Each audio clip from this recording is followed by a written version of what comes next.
यावेळची महत्त्वाची बातमी आता पाहूया। उरीमध्ये पाकिस्तानाच्या घरात घुसून आम्ही सर्जिकल स्ट्राइक केलाय असं विधान करण्यात आलेलं आहे।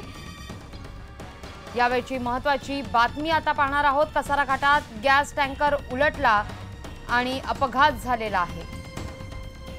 नाशिक मुंबई महामार्गावरील वाहतूक विस्कळीत झाली आहे। यामुळे मुंबईहून नाशिकच्या दिशेने हा टँकर जात होता आणि यामुळे मुंबई ते नाशिक वाहतूक दुसऱ्या मार्गावरून वळवण्यात आली आहे। वाहतूक बंद केल्यामुळे दोनही बाजूला वाहनांच्या लांबच लांब रांगा लागल्या होत्या। याविषयी अधिक माहिती घेऊया आमचे प्रतिनिधी प्रशांत बांगे यांच्याकडून। प्रशांत, आता नेमकी काय परिस्थिती आहे?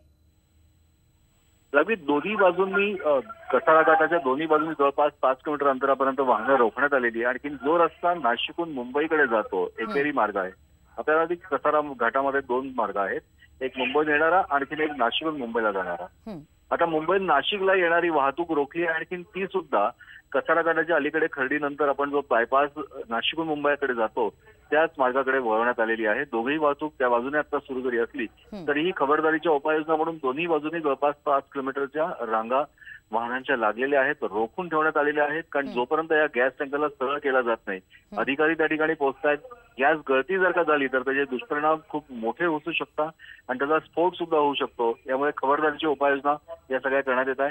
महामार्ग पोलीस पथक तिथे पोहोचले, मनमाड डेपोचे अधिकारी कर्मचारी पोहोचलेले आहेत आणि अवजड क्रेन्स काही त्या ठिकाणी बोलवण्यात आलेले आहेत। त्याही थोड्या वेळात पोहोचल्यानंतर नेमकी काय परिस्थिती असेल आणखी टँकर सरळ करण्याचं काम सुरू होईल। पण सध्या तरी गॅस गळती जर का झाली तर भीषण दुष्परिणाम होऊ नये याकरता खबरदारीच्या उपाययोजना घेतल्या जातात। वाहनांची कोंडी जवळपास 5 किलोमीटर अंतरापर्यंत दोन्ही बाजूंनी झालेली आहे।